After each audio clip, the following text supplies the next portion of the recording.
کہ اس کی دو قسمیں ہیں، موضوع اور محمل. پھر لفظ موضوع کی دو قسمیں تھیں، مفرد اور مرکب. پھر کی تین قسمیں ہم نے پڑھی، اسم، فعل اور حرف. اس میں سب سے پہلے آپ نے اسم کی علامات، فعل کی علامات اور حرف کی کوئی علامت نہیں ہے، کیونکہ حرف ہونے کی وجہ سے پہچان لیا جاتا ہے. اور پھر آگے مرکب کی ہم نے دو قسمیں پڑھی تھی، مفید اور غیر مفید. مرکب مفید اس کو جملہ بھی کہتے ہیں. پھر جملے کی ہم نے دو قسمیں پڑھی تھی، خبریہ اور انشائیہ. پھر خبریہ کی ہم نے دو قسمیں پڑھی تھی، اسمیہ خبریہ، فعلیہ خبریہ. جزء اول اسم ہوگا تو اسمیہ خبریہ، اور اگر جزء اول فعل ہوگا تو فعلیہ خبریہ. اور اس کے ساتھ پھر ہم نے جملہ انشائیہ پڑھا تھا، اس کی 10 قسمیں ہم نے پڑھ لی تھی جملہ انشائیہ کی، کہ جملہ انشائیہ کی 10 قسمیں. پھر آ جاتے ہیں مرکب غیر مفید کی طرف. مرکب غیر مفید کی ہم نے ابتداً تقسیم کی تھی تقییدی اور غیر تقییدی. تقییدی وہ ہے کہ جس میں جزء ثانی جزء اول کے لیے قید بنتا ہے، جبکہ غیر تقییدی وہ ہے کہ جس میں جزء ثانی جزء اول کے لیے قید نہیں بنتا. اگر مرکب تقییدی ہے، یعنی مرکب غیر مفید تقییدی ہے، تو اس کی پھر 3 قسمیں ہیں، اضافی، بنائی اور منع صرف. مرکب اضافی جس میں دوسرا اسم پہلے اسم کی طرف منسوب ہوتا ہے، اور مرکب بنائی 11 سے لے کر 19 تک کی گنتی کو کہا جاتا ہے، اور مرکب منع صرف جس میں دو اسموں کو ملا کر ایک کر دیا جاتا ہے. اس کے بعد ہے پھر مرکب غیر تقییدی. مرکب غیر تقییدی کی بہت ساری اقسام ہیں، مشہور ان میں سے یہ ہیں: مرکب توصیفی کہ جس میں ایک اسم صفت بنتا ہے دوسرے اسم کے لیے، اور اسی طرح دوسرا ہے مرکب توصیفی کے ساتھ مرکب صوتی، جسے ہم آوازوں کو نقل کرتے ہیں، اس کو بھی مرکب کہا جاتا ہے. اور مرکب وہ غیر تقییدی میں آتا ہے، یعنی اس میں جزء ثانی جزء اول کے لیے قید نہیں بنتا. پھر ہم نے پڑھا تھا کہ معرب اور مبنی ہونے کے اعتبار سے، اعراب کے اعتبار سے لفظ کی 2 قسمیں ہیں، معرب اور مبنی. معرب وہ جس کا آخر تبدیل ہوتا رہے عامل کی وجہ سے، اور مبنی وہ کہ جس کا آخر تبدیل نہ ہو عامل کی وجہ سے. پھر ہم نے پڑھا تھا کہ معرب صرف 2 ہی ہیں، ایک فعل مضارع جبکہ وہ نون جمع مؤنث اور نون تاکید سے خالی ہو، اور دوسرا اسم متمکن. پھر میں نے کہا تھا کہ اسم متمکن کی آپ صرف اتنی تعریف یاد رکھیں کہ جس کا آخر عامل کے بدلنے سے بدل جاتا ہے، یعنی اس میں کبھی زیر ہوگی، کبھی پیش ہوگی، اور کبھی زبر آ جائے گی. پھر ہم نے پڑھا کہ مبنی کل 5 ہے، اس میں سب سے پہلے تمام حروف یہ مبنی ہے، یعنی حروف کا جو اعراب اصل ہے وہی ہمیشہ رہے گا، وہ کبھی بھی تبدیل نہیں ہوتا. پھر ہم نے پڑھا تھا یہ اس کی مبنی کی دوسری قسم فعل ماضی، چاہے وہ فعل ماضی مجہول ہو، معروف ہو، منفی ہو، مثبت ہو، تمام کے تمام افعال جن کا تعلق ماضی کے ساتھ ہے وہ بھی مبنی ہے. پھر اسی طرح فعل امر یہ بھی مبنی ہے. اور اس کے بعد آ جاتا ہے فعل مضارع. فعل مضارع اس وقت مبنی ہوگا کہ جب وہ نون جمع مؤنث یا نون تاکید کے ساتھ ہوگا، نون جمع مؤنث اس کے آخر میں ہو یا نون تاکید اس کے آخر میں ہو، تو اس وقت یہ مبنی ہوتا ہے. ویسے پیچھے ہم نے پڑھ لیا کہ وہ معرب میں داخل ہے. اور 5واں جو معرب ہے وہ ہے اس میں غیر متمکن. اب پھر میں نے آپ سے کہا تھا کہ اس میں غیر متمکن کو آپ دیکھ لیں کہ اس میں غیر متمکن کی آگے اقسام ہے. جب تک آپ اس میں غیر متمکن کی اقسام نہیں سمجھتے تب تک آپ کو سمجھ نہیں آتا کہ اس میں غیر متمکن کون سا ہوتا ہے. تو اس میں غیر متمکن کی کل ہم نے اقسام ساری پڑھی تھی. مضمرات یعنی ضمیریں. پھر ضمیروں میں نے آپ کو بتایا تھا کہ ضمیر مرفوع متصل یہ ہمیشہ فاعل بنے گی، مرفوع منفصل ہمیشہ مبتدا بنے گی، اور اس طرح ضمیر منصوب متصل اور منصوب منفصل یہ ہمیشہ مفعول بھی بنیں گے. اور ضمیر مجرور متصل اگر حرف جار کے ساتھ مل کے آ رہی ہے تو اس وقت یہ جار کا مجرور بن جائے گی، اور اگر اسم کے ساتھ مل کر آ رہی ہے تو پھر یہ مضاف الیہ بن جائے گی. پھر اس کے ساتھ اسماء اشارہ ہے، یعنی اشارہ کے لیے جو اسماء استعمال ہوتے ہیں یہی غیر متمکن ہے، یعنی مبنی ہے. پھر اسماء موصولہ ہے، میں نے آپ کو بتایا تھا کہ جس کا ترجمہ ہم جس کا، جن کا، جو، اس سے ہم جو ترجمہ کرتے ہیں وہ اسماء موصولہ کا ترجمہ ہوتا ہے، جیسے الذین، الذی، اللتی، اللتین، اللتانی، اللذانی، یہ ہیں۔ اور اس طرح اسماء افعال، یعنی وہ اسماء جو دیکھنے میں تو ہمیں نظر آتے ہیں کہ وہ اسم ہے، لیکن وہ اسم ہوتے نہیں ہیں، نظر آنے میں اسم ہوتے ہیں، ان کے اندر جو معنی پایا جاتا ہے وہ معنی ان کے اندر فعل والا پایا جاتا ہے، اس لیے ان کو کہتے ہیں اسماء افعال، کے نظر آنے میں اسم ہے، یعنی علامات اس میں اسم کی ہوں گی، لیکن معنی ان کا فعل والا ہوگا، کبھی فعل ماضی والا معنی ہوگا اور کبھی فعل امر والا۔ بس یہ دو ہی افعال کے معنی میں آتے ہیں، یا تو فعل ماضی کے معنی میں آتے ہیں یا فعل امر کے معنی میں آتے ہیں۔ پھر اسماء اصوات آ جاتا ہے، یعنی وہ اسماء جس کو ہم مرکب صوتی بھی کہتے ہیں، پیچھے ہم نے پڑھ لیا مرکب صوتی اسماء اصوات، جیسے آپ آوازوں کو نقل کرتے ہیں، جیسے کوئی پرندے کی آپ نے آواز نقل کر دی، کسی آدمی کی آواز نقل کر دی، تو یہ بھی مبنی ہوتے ہیں کیونکہ آواز ہو بہو نقل کی جاتی ہے۔ اس طرح پھر اسماء ظروف ہیں، اسماء ظروف میں اس کی تھوڑی سی وضاحت ہے، آج ہم اس کی وضاحت تھوڑی سی پڑھ لیتے ہیں اسماء ظروف کی، کیونکہ اسماء ظروف آگے آ رہے ہیں، سبق نمبر 17 سے آج ہم نے شروع کرنا ہے، تو پھر انشاءاللہ اس کی وضاحت وہیں پر ہم پڑھتے ہیں کہ یہ کب مبنی ہوتے ہیں اور کب معرب ہوتے ہیں، کیونکہ یہ ہمیشہ مبنی اور ہمیشہ معرب نہیں ہوتے۔ اسماء کنایا یعنی اشارتاً بات کرنا، جیسے کتنے، جتنے، اس طرح کے الفاظ کا استعمال کرنا، یہ اسماء کنایا، اس کی بھی وضاحت آگے آ رہی ہے۔ پھر ہے مرکب بنائی، اس کو بھی پیچھے ہم نے پڑھا، مرکب تقییدی کے اندر یعنی 11 سے لے کر 19 تک کی جو گنتی ہے یہ بھی مبنی ہے۔ اب آ جائیں آپ سبق نمبر 17 کی طرف، یہ ہمارا سبق نمبر 17 سٹارٹ ہو رہا ہے، یہ ہے اس میں اشارہ کے بارے میں۔ وہ اسم غیر متمکن ہے جو کسی محسوس چیز کی طرف اشارہ کرنے کے لیے وضع کیا گیا ہو، اسماء اشارہ جی ہیں، وہ آپ خود یاد کریں گے کہ اسماء اشارہ کتنی ہیں، میں آپ کو صرف ترکیب کے اعتبار سے بتا دیتا ہوں کہ ان کی ترکیب کا کیا طریقہ ہوتا ہے۔ اگر اس میں اشارہ کے بعد نکرہ آ جائے تو اس میں اشارہ کو مبتدا بناتے ہیں، اور اس کے بعد جو نکرہ اسم موجود ہوتا ہے اس کو اس کی خبر بنا دیتے ہیں۔ اور اگر اس میں اشارہ کے بعد معرفہ اسم آ جائے، جیسے قرآن مجید میں آپ دیکھیں شروع کے اندر آ رہا ہے ذالک الکتاب لا ریب فیہ، ذالک اس میں اشارہ ہے، آگے الکتاب ہے، اور الکتاب کتاب الف لام کی وجہ سے معرفہ ہے، تو اس میں اشارہ کے بعد اگر معرفہ آ جائے تو پھر اس صورت میں یہ موصوف صفت مل کر مبتدا بنتے ہیں، پھر آگے ان کی خبر موجود ہوتی ہے۔ اس میں اشارہ میں آپ نے یہ بات ذہن نشین رکھنی ہے کہ اس میں اشارہ کے بعد اگر نکرہ اسم ہو تو پھر اس میں اشارہ کو مبتدا اور ما بعد اسم کو خبر بنائیں گے، اور اگر اس میں اشارہ کے بعد معرفہ اسم ہو تو اس میں اشارہ کو موصوف اور معرفہ اسم کو صفت بنا دیں گے۔ اب آتے ہیں تمرین کی طرف، یہ آپ تمرین دیکھیں۔ تمرین میں آپ سے یہ پوچھا گیا مندرجہ ذیل جملوں کا ترجمہ اور ترکیب کرنے کے بعد اس میں اشارہ اور مشار الیہ کی شناخت اور وجہ شناخت بیان کریں۔ دیکھیں حاذہ مکتبۃ، آپ پیچھے پڑھیں گے کہ حاذہ اس میں اشارہ مؤنث کے لیے استعمال ہوتا ہے یا مذکر کے لیے، تو آپ کو معلوم ہو جائے گا کہ یہ مؤنث کے لیے استعمال ہوتا ہے، حاذہ مکتبۃ۔ پھر میں نے آپ کو جو قاعدہ بتایا کہ اگر اس میں اشارہ کے بعد معرفہ اسم ہو تو اس میں اشارہ موصوف اور معرفہ اسم صفت بنے گا، اور اگر اس میں اشارہ کے بعد نکرہ اسم ہو تو پھر اس میں اشارہ مبتدا اور نکرہ اسم اس کی خبر بنے گا۔ یہاں پر دیکھیں حاذہ اس میں اشارہ ہے، مؤنث کے لیے ہے، اور مکتبۃن یہ اس کی خبر بنے گا، مشار الیہ خبر ہے اور اس میں اشارہ مبتدا ہے کیونکہ مکتبۃن نکرہ ہے۔ اسی طرح آپ دیکھیں ھذا مرسام، آپ ترجمہ نہ کریں کوئی مسئلہ نہیں، لیکن ترکیب پر آپ نے توجہ دینی ہے۔ ھذا اس میں اشارہ ہے اور یہ مبتدا بنے گا کیونکہ اس کے بعد مرسام النکرہ آ رہا ہے۔ لیکن آگے آئے آپ ھذل کتاب، آپ اس مثال کو ذرا دیکھیں، ھذل کتاب جمیل، اب دیکھیں ھذا اس میں اشارہ ہے اور الکتاب معرفہ ہے، تو ھذا اس میں اشارہ موصوف بنے گا اور الکتاب صفت بنے گا، موصوف صفت مل کر مبتدا اور جمیل اس کی خبر بنے گی۔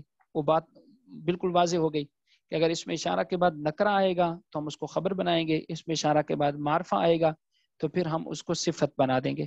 اسی طرح ایک اور مثال دیکھ لیں، ذالک المدرس، اب دیکھیں ذالک اس میں اشارہ ہے اور المدرس یہ معرفہ ہے، تو اس میں اشارہ کے بعد معرفہ اسم جب آ گیا ہے تو معرفہ اسم آنے کی وجہ سے ہم اس میں اشارہ کو موصوف اور المدرس کو صفت بنائیں گے، موصوف صفت مل کر پھر مبتدا بنیں گے اور آگے عطوفن یہ اس کی خبر بن جائے گی۔ اب آئیں سبق نمبر 18 کی طرف، اس میں موصول، سبق نمبر 18 ہے ہمارا اس میں موصول کے بارے میں۔ اس میں موصول کا میں نے آپ کو بتا دیا کہ جس کا ہم اردو میں ترجمہ کرتے ہیں جس، جو، جس کا، جن کا، تو ان کو اس میں موصول کہا جاتا ہے. اور اس میں موصول ہمیشہ بغیر صلے کے استعمال نہیں ہوتے، کیونکہ صلہ کا مطلب ہوتا ہے آگے ایک عبارت کو ملائیں گے. صلہ کا معنی ہوتا ہے جوڑنا، ملانا. اگلی عبارت کو ہم اس کے ساتھ ملائیں گے تب جا کر اس کا معنی مکمل ہوگا، وگرنہ اس کا معنی مکمل نہیں ہوگا. اور اسماء موصولہ دیکھیں جی ہیں الذی واحد مذکر کے لیے، اللذانی اور اللذین یہ تثنیہ مذکر کے لیے ہیں، اور الذین یہ جمع مذکر کے لیے. قرآن مجید میں عام طور پر استعمال ہوتے ہیں یا ایھا الذین آمنوا، یا ایھا الذین کفروا. اب دیکھیں الذین اور الذین، اس کے بعد آمنوا آ رہا ہے یا کفروا آ رہا ہے، وہ بھی آپ جانتے ہیں کہ کفروا اور آمنوا دونوں ماضی کے صیغے ہیں اور جمع ہے، تو اس کو ہم اس کے لیے صلہ بنا دیتے ہیں. واحد مؤنث کے لیے آتا ہے اللتی، اور اسی طرح اللتانی اور اللتینی یہ تثنیہ مؤنث کے لیے آتے ہیں، اور اللاتی اور اللواتی یہ جمع مؤنث کے لیے آتے ہیں. ما غیر ذوی العقول کے لیے، غیر ذوی العقول کا مطلب کہ جب آپ گفتگو کر رہے ہوتے ہیں کسی ایسی چیز کے بارے میں جس میں عقل نہیں ہے، جیسے جانور ہیں یا آپ کا قلم ہے. جیسے آپ کہتے ہیں کہ مل قلم، قلم کیا ہے، اس کے ذریعے سے سوال بھی کیا جاتا ہے، یا مل قلم کون سا قلم، کیسا قلم، جس کا قلم، جو بھی آپ ترجمہ کریں وہ آگے پیچھے کی عبارت کو دیکھ کر پھر ترجمہ کیا جاتا ہے. اب القلم ہے یا کسی جانور کے بارے میں آپ سوال کرتے ہیں یا جانور کے بارے میں آپ بات کر رہے ہوتے ہیں اور اس کے شروع میں ما لگاتے ہیں عبارت کی وجہ سے، تو وہاں پر آپ ما کا استعمال کرتے ہیں. یعنی خلاصتاً یہ کہ ما غیر ذوی العقول کے لیے آتا ہے، یعنی ان چیزوں کے لیے آتا ہے جن میں عقل نہیں ہوتی، اور من یہ ذوی العقول کے لیے آتا ہے جن کے اندر عقل موجود ہوتی ہے. ایون اور ایتن یہ الذی کے معنی میں ہوگا، ایون اور ایتن یہ الذی کے معنی میں ہوگا. اور الذی اس میں فاعل اور اس میں مفعول میں، جیسے الضارب والمضروب. اب دیکھیں الضارب کے شروع میں الف لام ہے اور المضروب کے شروع میں الف لام ہے. یہ جو الضارب کے شروع میں الف لام ہے یہ الذی کے معنی میں ہے، اور المضروب کے شروع میں جو الف لام ہے یہ بھی الذی کے معنی میں ہے. اسی طرح آگے دیکھیں، پھر ہم نے کہا تھا کہ اس میں موصول بغیر صلے کے استعمال نہیں ہوتا. اب صلے کے بارے میں پڑھیں، وہ جملہ خبریہ یا شبہ جملہ ہے. جملہ خبریہ تو آپ جانتے ہیں کہ جملہ خبریہ اس کو کہتے ہیں کہ جس کے اندر خبر والا معنی پایا جاتا ہے، جس کو آپ سچا اور جھوٹا کہہ سکتے ہیں. اور شبہ جملہ اس کو کہتے ہیں کہ وہ مکمل جملہ نہیں ہوتا، اس کی جملے کے ساتھ صرف مشابہت ہوتی ہے معنی دینے میں. اور عام طور پر شبہ جملے کہا جاتا ہے اس میں فاعل ہو گیا، اس میں مفعول ہو گیا، اس میں تفضیل ہو گیا. عام طور پر ان کو شبہ جملہ کہا جاتا ہے کیونکہ ان کے بعد ان کا فاعل موجود ہوتا ہے یا ان کا مفعول بھی موجود ہوتا ہے. جس طرح فعل کے لیے فاعل اور مفعول بھی ہوتے ہیں، ایسے ہی شبہ جملے میں اگر استعمال ہو رہا ہے اس میں فاعل یا اس میں مفعول یا اس میں تفضیل، تو ان کے لیے بھی آگے فاعل یا پھر مفعول بھی موجود ہوگا، تو ان کو کہا جاتا ہے شبہ جملہ. اچھا، اب تمرین کے اندر آپ آ جائیں، باقی بات آپ خود پڑھیں، بالکل آسان ہے. اب تمرین کے اندر آپ آئیں، تمرین میں دیکھتے ہیں کیا پوچھا گیا. تمرین میں دیکھیں یہ باتیں ہم سے پوچھی، مندرجہ ذیل جملوں کا ترجمہ اور ترکیب کرنے کے بعد، یعنی سب سے پہلے آپ نے جملوں کی ترکیب کرنی ہے، ترجمہ نہیں ہوتا کوئی مسئلہ نہیں. اس میں موصول، صلہ اور ایون اور ایتن کے معرب اور مبنی ہونے کی شناخت اور وجہ شناخت بیان کریں. صرف اس میں ہم نے ایک بات نہیں پڑھی ایون اور ایتن کے بارے میں کہ ایون اور ایتن یہ کب معرب ہوتے ہیں اور کب مبنی ہوتے ہیں. آپ اس کو ابھی رہنے دیں، بات آگے نکل گئی ہے، پھر میں آپ کو سمجھاتا ہوں کہ ایون اور ایتن کب معرب ہوتے ہیں اور کب مبنی ہوتے ہیں. اب یہاں پر آئیں، قدیم الذی اخوہ جندی. اب دیکھیں قدیم فعل ہے، الذی ہم نے پڑھ لیا کہ یہ مذکر کے لیے استعمال ہوتا ہے. اب اخوہ، اب دیکھیں اخوہ، اخو میں ہو ضمیر بھی آ رہی ہے، یہ بھی پیچھے ہم نے پڑھا ہے کہ یہ ضمیر مجرور متصل ہے کیونکہ اسم کے ساتھ مل کر آ رہی ہے. اخون اسم ہے نا، یہ اس کے ساتھ مل کر آ رہی ہے، تو یہ بنے گی مضاف الیہ، یعنی مجرور ہے، یہ مجرور متصل ہے، اگرچہ اس پر جر نظر نہیں آ رہا کیونکہ یہ مبنی ہے. تو قدیم فعل الذی اسم موصول، آگے والی عبارت کی ترکیب کر کے ہم اس کو پھر صلہ بنائیں گے. اخو مضاف، ہو ضمیر مضاف الیہ، مضاف مضاف الیہ مل کر مبتدا، جندی خبر، مبتدا خبر مل کر جملہ اسمیہ خبریہ ہو کر. دیکھیں پیچھے ہم نے پڑھا تھا کہ اس میں موصول کے بعد یا تو جملہ آئے گا یا شبہ جملہ آئے گا. یہاں پر جملہ آ رہا ہے کیونکہ یہاں پر یہ اخوہ مبتدا ہے، مضاف مضاف الیہ مل کر، اور جندی خبر ہے، اور مبتدا خبر مل کر جملہ اسمیہ خبریہ ہو گئی، لہذا یہ جملہ خبریہ ہے، شبہ جملہ نہیں ہے بلکہ جملہ ہے۔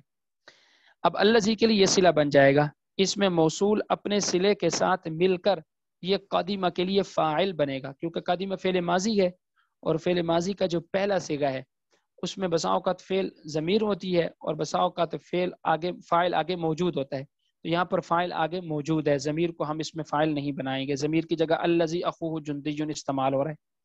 اسی طرح ایک مثال آپ اور دیکھ لیں، یہ تو الذی کی مثال تھی، اب اللتی کی بھی دیکھ لیں۔ حضرت الطالبۃ اللتی ابوہا طبیب، کہ ایسی طالبہ آئی ہے کہ جس کا باپ ڈاکٹر ہے۔ اب دیکھیں حضرت اسم فعل ہے اور الطالبۃ یہاں پر الف لام کے ساتھ استعمال ہو رہا ہے، اور آپ یہ بات اچھی طرح جانتے ہیں کہ الف لام والا اسم معرفہ ہوتا ہے، اور اللتی یہ بھی معرفہ ہے۔ یہ معرفہ کیوں ہے؟ اس لیے کہ اسماء غیر متمکن یہ سارے کے سارے معرفہ ہوتے ہیں، ضمیر ہے، اس میں اشارہ ہے، اس میں موصول ہے، یہ سارے کے سارے معرفہ ہوتے ہیں۔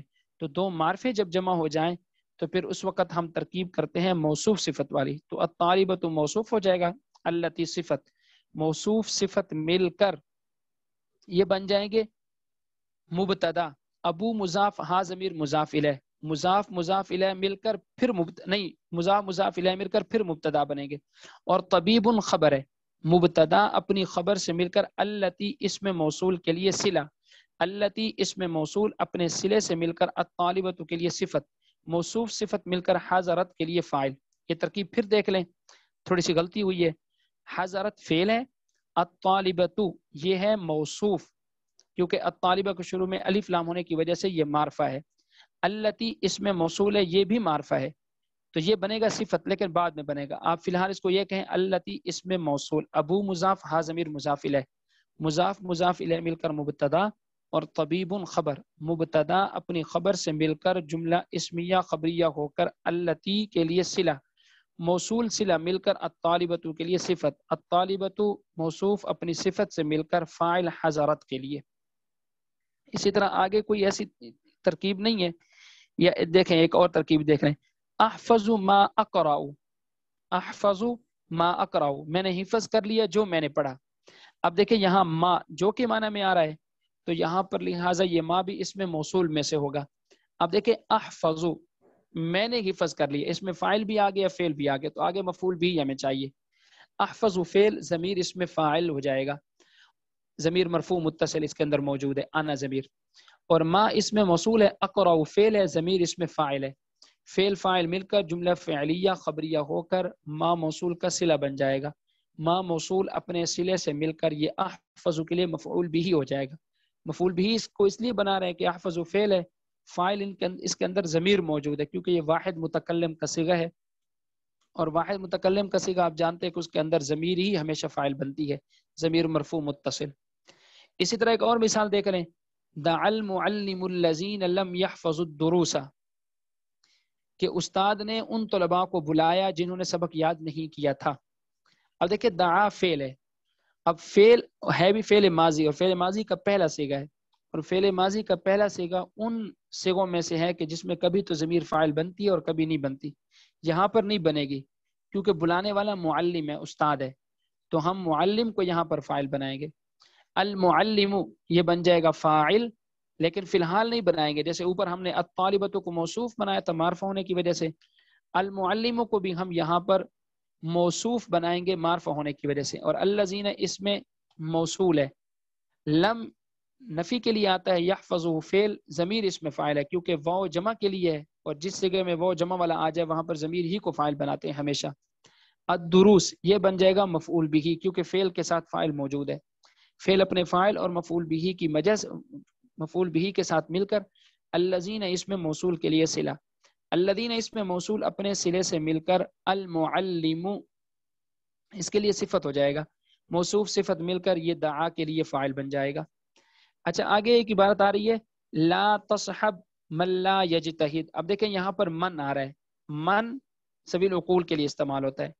اسی طرح آگے آ رہی ہے اضرب ایہم ہوا محمل، اب دیکھیں ایون اور ایتن کبھی یہ معرب ہوتے ہیں اور کبھی مبنی ہوتے ہیں، لیکن ہم نے اس کے معرب اور مبنی ہونے کی وجوہات نہیں پڑھی، آپ اس ترکیب میں اس کو چھوڑ دیں. اضربوا ایہم ہوا محمل کہ یہ ترکیب میں یہاں معرب ہے یا مبنی ہے, اس کو فی الحال آپ چھوڑ دیں. اس کے بعد پڑھتے ہیں اگر ٹائم بچتا ہے تو, پھر میں آپ کو بتاتا ہوں کہ ایون اور ایتن کہاں پر معرب ہوتے ہیں اور کہاں پر مبنی ہوتے ہیں. اسی طرح دیکھیں ینجح فی الامتحان اینا مجتہد, یہاں بھی ایون استعمال اور اس کو بھی چھوڑ دیں. حضر ذو نصرک, حضر ذو نصرک. اسی طرح کہ نظرت الی ذی علم, اب یہ ذو ہے یا ذی ہے, یہ دونوں پیچھے ہم نے پڑھا ہے کہ یہ بھی الذی کے معنی میں ہوتے ہیں. اب ہوگا حضر الذی نصرک کہ وہ آدمی آیا جس نے تیری مدد کی تھی, تو آنے والا وہ ہے جس نے تیری مدد کی ہے, تو ہم اس کو فاعل بنائیں گے. یعنی ذو اس میں موصول, نصر فعل, ضمیر اس میں فاعل, کاف ضمیر مفعول بھی. نصر فعل اپنے فاعل اور مفعول بھی سے مل کر ذو کے لیے صلہ, ذو اس میں موصول اپنے صلے سے مل کر حضر کے لیے فاعل. اسی طرح دیکھیں نظرت الی ذی علم, اب یہ ذی علم, ذی یہاں پر بنے گا موصول اور علم یہاں پر بنے گا اس کا صلہ, موصول صلہ مل کر الی جار کے لیے مجرور ہو جائے گا. اور اب یہاں پر یہ بھی یاد رکھیں کہ ذو اور ذی یہ دونوں اگر ان کے بعد اسم ہوگا تو وہ اسم مجرور ہوگا, کیونکہ یہ اپنے ما بعد والے اسم کی طرف مضاف ہو جاتے ہیں. جیسے دیکھیں ذی علم, اب یہاں پر یہ ذی ہے, اگر علم مجرور ہے اور علم کے مجرور ہونے کی وجہ ذی ہے. یہ پھر ذہن نشین کر لیں کہ ذو اور ذی, یہ ذو ایک ہی لفظ ہے, یعنی کبھی یہ ذو استعمال ہوگا, کبھی ذا استعمال ہوگا اور کبھی ذی استعمال ہوگا. تو ذو ذا یا ذی جیسے بھی بہرحال استعمال ہو, یہ اپنے ما بعد کے لیے مضاف بنے گا اور ما بعد اس کے لیے مضاف الیہ بنے گا, اور آپ جانتے ہیں کہ مضاف الیہ مجرور ہوتا ہے, تو لہٰذا یہاں پر یہ مجرور ہوگا. اچھا جی, اب آتے ہیں ہم سبق نمبر 19 کی طرف. تھوڑا تیز چل رہے ہیں تو انشاءاللہ جو باتیں رہ جائیں گی پھر آپ وہ اس میں میسج کر دیں, پھر کچھ باتیں اس میں بھی ہم سمجھ لیں گے انشاءاللہ.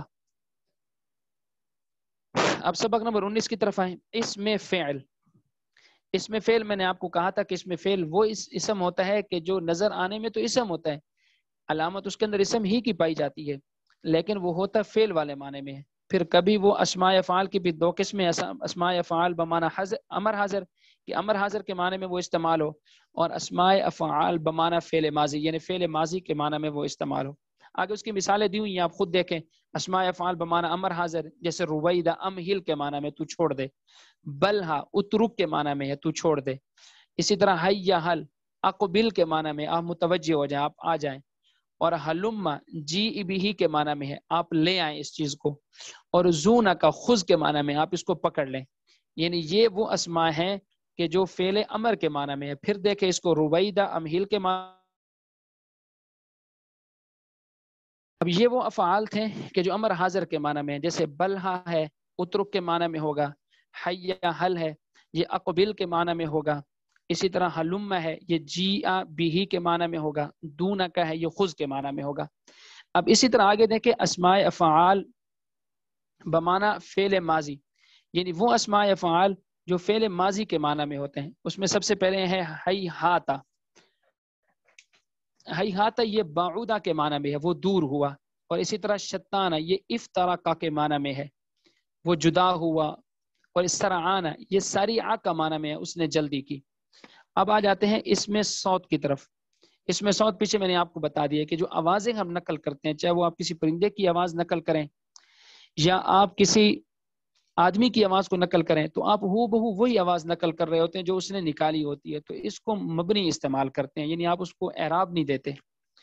اب سبق نمبر 20 کی طرف آئیں. سبق نمبر 20 ہے ہمارا اس میں ظرف کے معنی میں. ہاں یہ اس چیز کو یہیں پر ہم سمجھ لیتے ہیں, یہ سامنے آ گئی ہے کہ ظرف کی دو قسمیں, ظرف زمان اور ظرف مکان. ظرف زمان جو زمانے کے لیے استعمال ہو, کسی وقت کے لیے استعمال ہو, اور ظرف مکان جو کسی جگہ کے لیے استعمال ہو.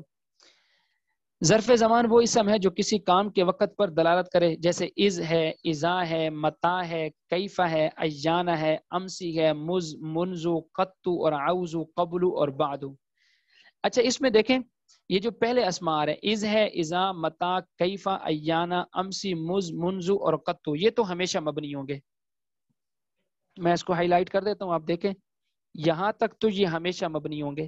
جہاں تک بعد ہے آگے عوزو, قبلو اور بعدو کی, ان کے مبنی ہونے کے لیے شرط ہے. آگے وہ لکھی ہوئی ہے جبکہ مضاف ہو اور ان کا مضاف الیہ محذوف منوی ہو، یعنی محذوف ہو، لفظوں میں موجود نہ ہو لیکن آپ کے ذہن میں وہ موجود ہے اور آپ کو پتہ ہے کہ میں بات کر رہا ہوں جس چیز کے بارے میں وہ میرے ذہن کے اندر موجود ہے، لفظوں میں آپ اس کو ذکر نہیں کرتے۔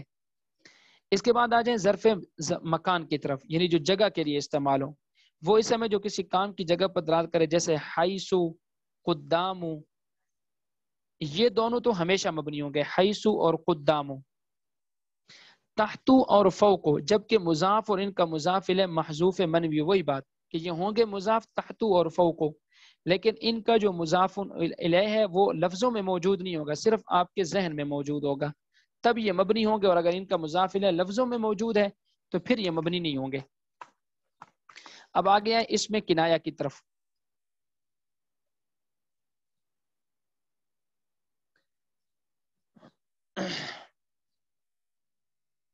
کنایا، اس میں کنایا کہ میں نے آپ کو پیچھے بتایا تھا کہ جب آپ بات کرتے ہیں اور آپ بات کو پورا واضح نہیں کرتے، آپ جتنے کہہ دیتے ہیں، کتنے کہہ کہ آپ پاس کتنے پیسے ہیں، میرے پاس اتنے پیسے ہیں، میرے پاس اتنا مال ہے، تو اس کے لیے کنایا کے الفاظ استعمال ہوتے ہیں۔ جیسے دیکھیں یہ کل 4 ہیں، کم، کذا، کیتا اور زیتا۔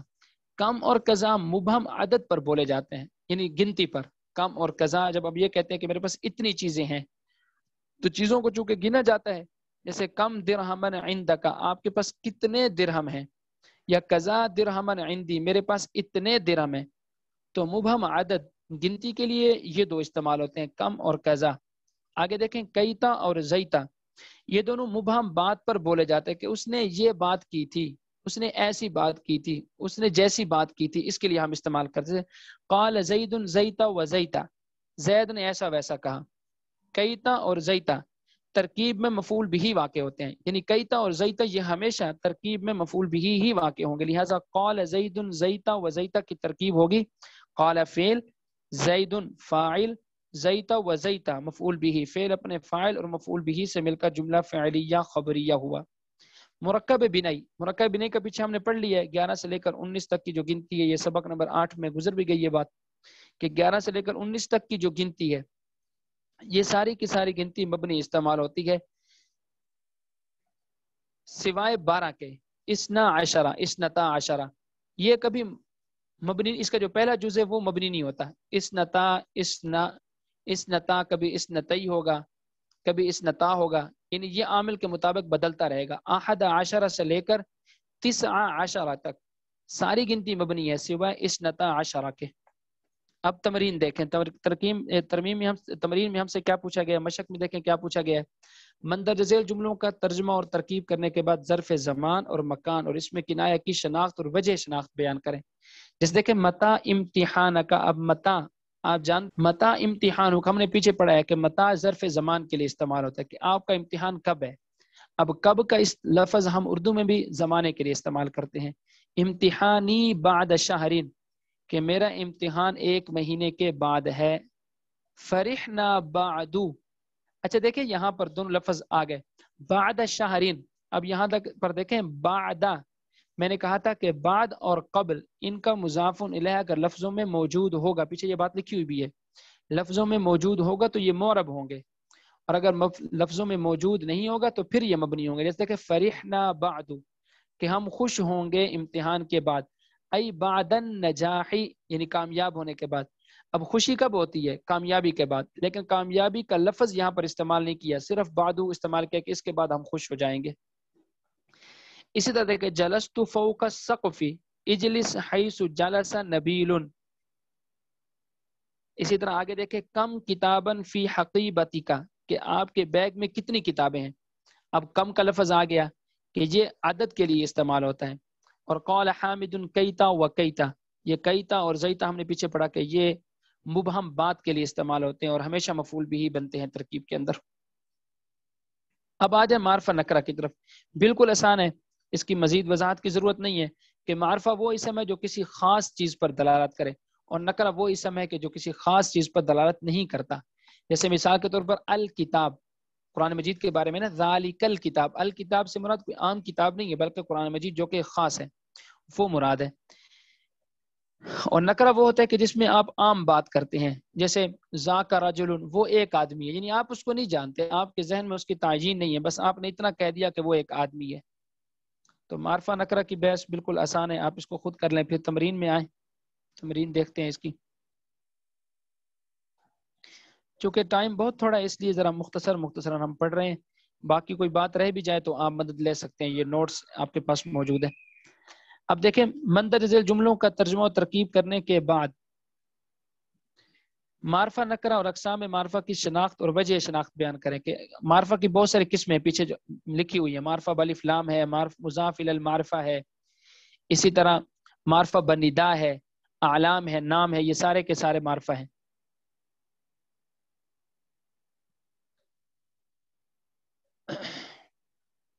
اب آ جاتے ہیں ہم مذکر اور مؤنث کی طرف۔ جان لیجئے کہ جنس کے اعتبار سے، اچھا معرفہ نکرہ وہ اسم کی تقسیم تھی خاص اور عام ہونے کے اعتبار سے، مذکر مؤنث یہ ہے جنس کے اعتبار سے، کہ جنس کے اعتبار سے بھی دو قسمیں مذکر اور مؤنث۔ مذکر وہ اسم ہے جس میں علامت تانیث نہ ہو، جیسے رجل۔ مؤنث وہ اسم ہے کہ جس میں علامت تانیث موجود ہے۔ پھر آپ وہ بھی جانتے ہیں کہ ایک مذکر حقیقی ہوتا ہے، ایک مؤنث حقیقی ہوتا ہے۔ مؤنث حقیقی اور مذکر حقیقی وہ ہیں کہ جن کے مقابلے میں مذکر اور مؤنث موجود ہے، جیسے مرد کے مقابلے میں عورت موجود ہے، عورت کے مقابلے میں مرد موجود ہے۔ اور ایک ہوتا ہے مؤنث سماعی، کہ عرب کے لوگ اس کو مؤنث استعمال کرتے ہیں اگرچہ اس کے مقابلے میں مذکر موجود نہیں ہوتا، صرف عرب چونکہ اس کو استعمال کر رہے ہوتے ہیں اس لیے ہم بھی اس کو مؤنث ہی استعمال کرتے ہیں۔ اب علامات دیکھیں آپ، یہ یہاں سے علامات شروع ہو رہی ہیں۔ علامات تانیث ویسے چار ہیں، پہلے آپ یہ دیکھ لیں۔ تا لفظی یعنی لفظوں میں گول تا موجود ہے، الف مقصورہ جس کو آپ کہتے ہیں کھڑا زبر، یہ ہے الف مقصورہ، اور الف ممدودہ جس کے آخر میں حمزہ موجود ہوتا ہے، حمزہ سے پہلے ایک الف ہوتا ہے، اس کو کہتے ہیں الف ممدودہ۔ تا مقدرہ کہ نظر آنے میں تا موجود نہیں ہے لیکن تا بہرحال ہے، جب آپ اس کی تصغیر نکالتے ہیں تو تا واپس آ جاتی ہے۔ تا لفظی وہ تا ہے جو لفظوں میں موجود، جیسے طلحہ تو، اب دیکھیں طلحہ مرد کا نام ہے لیکن چونکہ یہ بہرحال مؤنث کی علامات میں سے ہے تو لفظ بہرحال مؤنث ہے۔ یہ الف مقصورہ وہ الف ہے جس کو ایک الف کی مقدار کھینچ کر پڑھا جائے، بس آپ اتنا یاد کریں کہ الف مقصورہ وہ ہے جس کے آخر میں کھڑا زبر ہو۔ اب آگے آ جائے مؤنث کی پھر دو قسمیں، مؤنث قیاسی اور مؤنث سماعی۔ مؤنث قیاسی تو اس کو کہتے ہیں کہ جس کے آخر میں مؤنث کی علامت موجود ہے، مؤنث کی علامت آپ کو نظر آ رہے ہے۔ اور مؤنث سماعی وہ ہے کہ عربوں سے ہم نے سنا کہ عرب اس کو مؤنث استعمال کرتے ہیں، جیسے آگے دو لفظ آ رہے ہیں عین اور عرض، عین اور عرض۔ اب دیکھیں عین اس کے آخر میں کوئی مؤنث کی علامت موجود نہیں ہے لیکن عرب اس کو مؤنث استعمال کرتے ہیں، اس لیے ہم بھی اس کو مؤنث استعمال کریں گے۔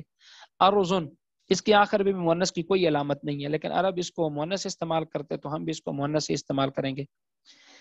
پھر وہ پیچھے بات ہو گئی ہے کہ مؤنث حقیقی کیا ہے اور مؤنث لفظی کیا ہے۔ مؤنث حقیقی جس کے مقابلے میں مذکر موجود ہو، اور مؤنث لفظی کے لفظوں میں تو ہم دیکھتے ہیں کہ اس کے آخر میں مؤنث کی علامت موجود ہے، جیسے اوپر ہم نے پڑھا طلحہ تو، لیکن حقیقت میں دیکھا طلحہ مرد کا نام ہے، یہ مؤنث کا نام نہیں ہے، لیکن چونکہ علامت موجود ہے اس لیے ہم کہہ دیتے ہیں کہ یہ مؤنث، لیکن یہ مؤنث لفظی ہے، حقیقی طور پر یہ مؤنث نہیں ہے۔ اب تمرین کی طرف آ جائیں۔ مندرجہ ذیل جملوں کا ترجمہ اور ترکیب کرنے کے بعد مذکر، مؤنث اور اقسام مؤنث کی شناخت اور وجہ شناخت بھی بیان کریں کہ مؤنث کی یہ کون سی قسم ہے۔ مؤنث حقیقی ہے، اور مؤنث حقیقی ہے تو پھر اس کے مقابلے میں مذکر موجود ہے اس لیے یہ مؤنث حقیقی ہے، اور مؤنث لفظی ہے تو علامات مؤنث میں سے کون سی علامت موجود ہے؟ تا موجود ہے، الف مقصورہ موجود ہے، ممدودہ موجود ہے، تا مقدرہ ہے۔ ارض اللہ واسعۃ، اب دیکھیں ارض مضاف، لفظ اللہ مضاف الیہ، مضاف مضاف الیہ میر کا مبتدا، واسعۃ خبر۔ آپ یہ بات تو ذہن نشین کر لیں کہ جب بھی عبارت کے شروع میں کوئی اسم آ جائے تو ہم عبارت کی ترکیب مبتدا خبر سے کرتے ہیں، اور اسی طرح یہ بھی میں نے پیچھے آپ کو 2-3 دفعہ یہ بات بتائی کہ جب نکرہ کے بعد معرفہ آ جاتا ہے تو پھر ہم مضاف مضاف الیہ والی ترکیب کرتے ہیں، اور اگر دونوں معرفہ ہو جائے تو موصوف صفت ملا کر مبتدا بنا دیں گے۔ جیسے دیکھیں ارض اللہ واسعۃ، اب ارض مضاف ہے، لفظ اللہ مضاف الیہ، کیوں ہم مضاف مضاف الیہ بنا رہے ہیں؟ اس لیے کہ ارض نکرہ ہے اور لفظ اللہ معرفہ ہے، تو نکرہ اپنے معرفہ سے مل کر مضاف مضاف الیہ مل کر یہ بن جائے گا مبتدا، واسعۃ اس کی خبر ہو جائے گی۔ اب آ جاتے ہیں سبق نمبر 23 کی طرف، واحد، تثنیہ اور جمع۔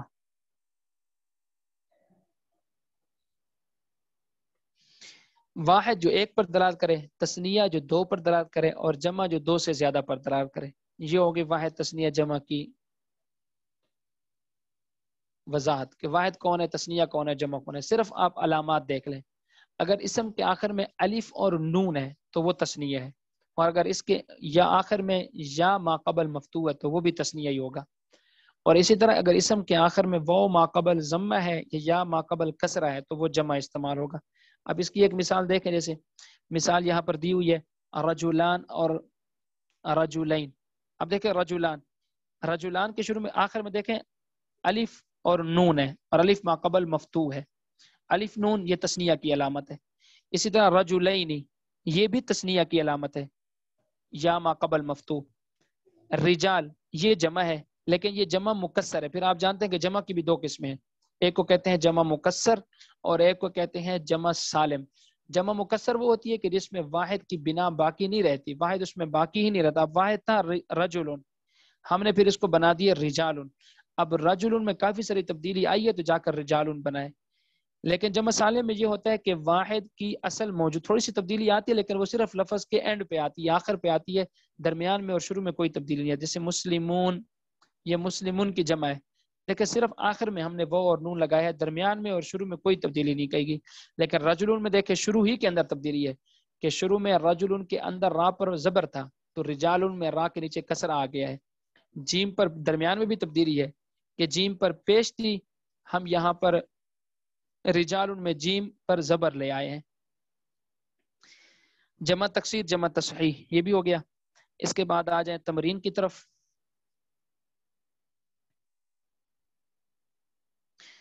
تمرین میں دیکھیں خالدن، اچھا پوچھا کیا گیا ہے، سب سے پہلے آپ نے بتانا ہے کہ واحد کون سا ہے، تثنیہ کون سا ہے، جمع کون سا ہے، اور پھر یہ بھی بتانا ہے کہ یہ جمع مکسر ہے یا جمع منصرف ہے۔ آج ہمارے 23 سبق ہوئے ہیں تو یہ صرف 4 منٹ ہیں، اگر کسی طالب علم کا کوئی سوال ہو تو وہ کر لے۔ ایون اور ایتن کی بحث کل کریں گے انشاءاللہ، کسی طالب علم کا کوئی سوال ہو تو وہ ضرور کر لے۔ جی میرا سوال تو ایک اس میں اشارہ کی ترکیب کو لے کے ہے اور ایک اس پہ موصولہ کی ترکیب کو لے کر ہے۔ جی کریں سوال۔ اچھا جی، وہ ترکیب والا صفحہ کھولے نا، پھر آپ نے کرایا تھا کہ حاضر الکتاب جمیل، یعنی حاضر اس میں اشارہ مبتدا، الکتاب نہیں بیٹا، میں نے بتایا تھا کہ اس میں اشارہ کے بعد اگر معرفہ آ رہا ہے تو اس میں اشارہ کو ہم موصوف بنائیں گے، ما بعد کو صفت بنا کر پھر مبتدا بنائیں گے، یعنی موصوف صفت مل کر دونوں مبتدا بنیں گے۔ موصوف صفت میں تو مطابقت ضروری ہوتی ہے، تو مطابقت ہے نا، حاضہ اس میں اشارہ ہے، معرفہ ہے، الکتاب صفت ہے وہ بھی معرفہ ہے۔ ٹھیک ہے سر، اعراب کے لحاظ سے نہیں آ رہی؟ نہیں، اعراب کے لحاظ سے دیکھیں نا مطابقت ہے، کیونکہ حاضہ کا اعراب نظر نہیں آئے گا کیونکہ یہ مبنی ہے، مبنی کا اعراب نظر نہیں آتا۔ جی ٹھیک ہے سر، ٹھیک ہو گیا۔ تو حاضہ کو جو ہے وہ موصوف صفت بنانے کے بعد جو ہے وہ مبتدا کریں گے، ہاں جی، ڈائریکٹ نہیں ہاں کریں جی، گے۔ نہیں اچھا ڈائریکٹ سر نہیں جی، کریں۔ اسی طرح اس میں موصول کا ایک سوال ہے، اسی کی ہاں موصول جی کی ضرور۔ تمرین میں جو وہ حضرت والی ترکیب تھی، سر یہ حضرتی ہے یا حضرت ہے؟ یہ اصل تو حضرت ہے نا، اصل تو یہ حضرت ہے۔ سر جی اس کے اندر فاعل نہیں ہوگا سر جی؟ تو حضرت نہیں تو خالی فاعل نہیں ہوگا کیونکہ یہ حضرت دیکھیں نا، واحد مؤنث غائب کا صیغہ ہے، اور واحد مؤنث غائب میں کبھی تو فاعل ضمیر بنتی ہے کبھی نہیں بنتی۔ سر جی اس میں فاعل تو ہمیشہ چھپا ہوا ہوتا ہے نا، جیسے وہ ہم ضربہ آگے میں واحد مذکر۔ والی عبارت کو دیکھتے ہیں نا، آگے والی جی عبارت سے اگر ہمیں فاعل مل جاتا ہے تو ہم اس کو بناتے ہیں، اگر نہیں ملتا تو پھر ضمیر کو بناتے ہیں۔ ٹھیک وہ ہے ہے نا سر، ٹھیک حضرت الطالبۃ ہے نا میرے خیال میں۔ جی سر جی، تو دیکھیں الطالبۃ کہ آئی ایک طالبہ، تو آنے والی وہ طالبہ ہے تو ہم اسی کو ہی فاعل بنائیں گے۔ ٹھیک ہے سر۔ چلیں جی، آج کا تو ٹائم ختم ہو گیا، تو کل آپ نے انشاءاللہ آخری 5 منٹ کے لیے سوال تیار رکھنے ہیں۔ اس میں موصول کی ترکیب جو تھی ایک دعا المعلم الذین لم يحفظوا الدرس، جی جی تو اس میں ہم نے الذین لم يحفظوا الدرس کو معلم کی صفت بنائی تھی۔ جی جی بولیں۔ تو مجھے لگا کہ شاید مفعول بننا بہتر نہیں رہے گا، کیونکہ معلم تو مفرد ہے اور الذین لم یحفظوا درس جمع ہے. تو جی بالکل صحیح بول رہے ہیں، شاید میرے سے بولنے میں غلطی ہوئی ہے. دعا جی فعل ہے اور معلم فاعل ہے. جی الذین اس میں موصول سے آگے ترکیب کر کے یہ مفعول بھی بنے گا. شاید میرے سے بولنے میں غلطی ہوئی اگر میں نے اس کو صفت بنایا ہے تو. جی ہو سکتا ہے مجھ سے سننے میں غلطی ہوئی، لیکن مجھے لگا ایسا، تو اس کی میں ٹھیک ہے اب ٹھیک کنفرم کر لوں. ہے. جزاک اللہ خیر. باقی وہ قاعدہ بہرحال یہی ہے کہ اگر اس میں موصول سے پہلے والا اسم معرفہ ہوگا تو ہم اس کو موصول صفت بناتے ہیں، لیکن دیکھ کر کہ آیا مطابقت بھی ہو رہی ہے کہ نہیں. یہاں چونکہ مطابقت ہی نہیں ہو رہی. جی بالکل. جزاک اللہ. جی ٹھیک ہے. آپ میرا آخری 5 منٹ کے لیے سوال پہلے سے تیار کر لیا کریں. جیسے آج ہم نے سبق پڑھا ہے یا کل سبق پڑھا ہے، تو جیسے ہی 5 منٹ ہوں آپ سوال فوراً شروع کر لیں. ایک طالب علم